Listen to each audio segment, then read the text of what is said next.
En ouverture de ce journal, la question des arrivées potentielles de nouveaux États au sein de l'OTAN. Nos correspondants en Europe centrale et orientale évoquent la candidature suédoise, mais aussi ukrainienne.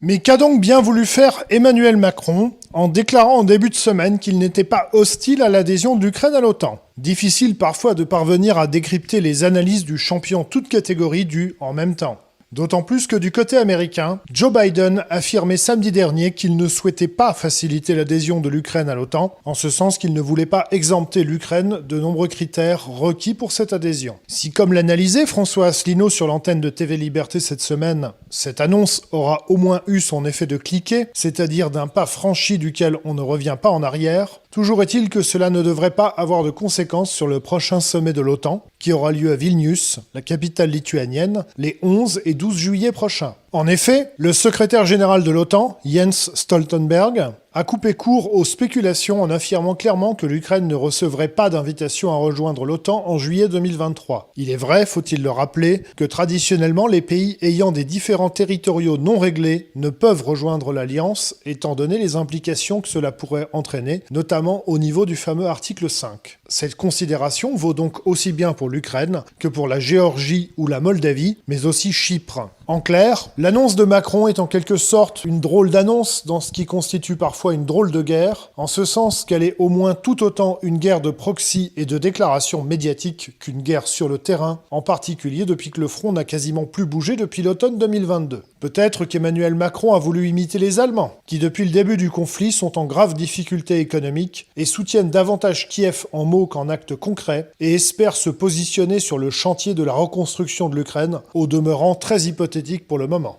Dans une volte-face inattendue, le président français Macron a jeté aux orties ses doutes quant à l'adhésion de l'Ukraine à l'OTAN et se prononce désormais en faveur de perspectives d'accueil claires. Le risque d'un tel repositionnement est évidemment très réduit, sachant que l'Allemagne, qui ne dispose d'aucune capacité militaire significative, fait tout son possible depuis le début de la guerre pour ne pas trop tendre les relations avec la Russie sans pour autant brusquer ses alliés occidentaux. C'est ainsi qu'Olaf Scholz, qui avec son parti a toujours entretenu des relations étroites avec la Russie, louvoie depuis plus d'1 an autour des décisions importantes et ne livre que 2 choses en abondance, des condamnations profondément attristées de l'attaque russe et des promesses mirobolantes d'aide allemande qui, la plupart du temps, n'arrivent réellement que lorsque tous les autres alliés ont déjà apporté leur soutien. Même la soi-disant Zeitenwende du réarmement allemand reste toujours à l'état de pures promesses sans aucune substance, car l'Allemagne ne s'intéresse en fait qu'à une seule chose, la reconstruction de l'Ukraine.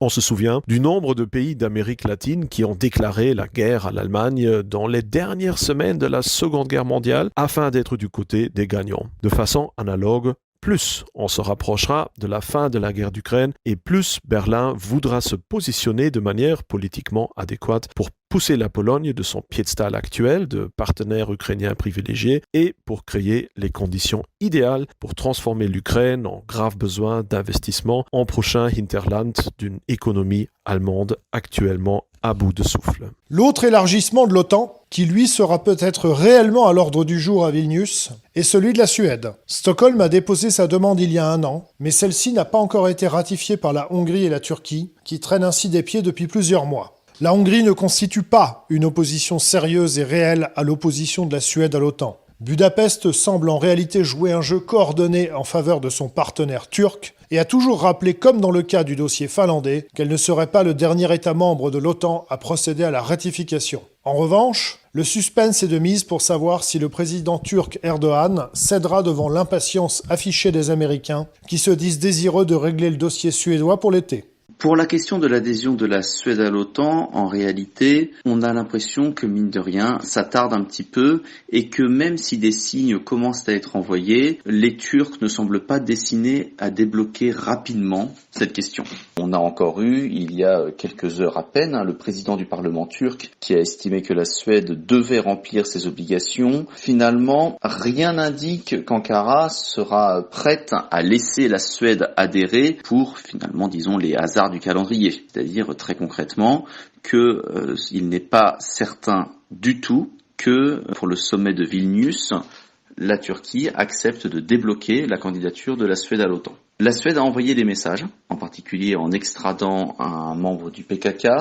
La Turquie estime qu'il y a eu quelques signes, mais la Turquie estime aussi que ces signes ont été insuffisants. Et après tout, Recep Tayyip Erdogan sait qu'il a une opinion publique turque qui est plutôt réticente pour le moment. Donc il n'a aucun intérêt à précipiter cette adhésion de la Suède, d'autant que plus il maintient la pression et plus finalement il peut espérer obtenir de concessions en échange des Américains. Parce qu'il faut bien comprendre que ce qui intéresse avant tout Recep Tayyip Erdogan, ce sont les concessions américaines, en particulier sur la livraison des avions F-16. Probablement qu'en laissant tarder le plus possible sa décision, il peut essayer de pousser les Américains à la panique et de pousser un arrangement rapide, par exemple sur cette question des F-16, qui soit à l'avantage de la Turquie. C'est pour ça qu'il n'est pas exclu d'ailleurs qu'il y ait un déblocage surprise au moment du sommet de Vilnius, c'est-à-dire ce genre de situation diplomatique où les deux parties ont tenu le plus longtemps possible et finalement arrivent à un accord quelques heures avant le moment fatidique. Donc il n'est pas impossible qu'on ait un accord surprise pour le sommet de Vilnius, mais pour le moment en tout cas, la Turquie semble plutôt réticente à lever le barrage qu'elle a mis à l'adhésion de la Suède. Au-delà des effets d'annonce, il convient également de rappeler que d'un point de vue stratégique, l'adhésion de la Finlande constituait un intérêt autrement supérieur à celui de la Suède, étant donné que c'est la Finlande qui a plus de 1000 km de frontières communes avec la Russie et que le dossier finlandais a finalement été réglé bien avant celui de la Suède. Pendant ce temps, le conflit ukrainien devrait durer et s'embourber tout autant que la contre-offensive jusqu'à présent tenue en échec des armées ukrainiennes, tandis que l'Europe impuissante poursuit son déclassement économique accéléré que les effets d'annonce de ses dirigeants sont bien en mal de masquer à leur population.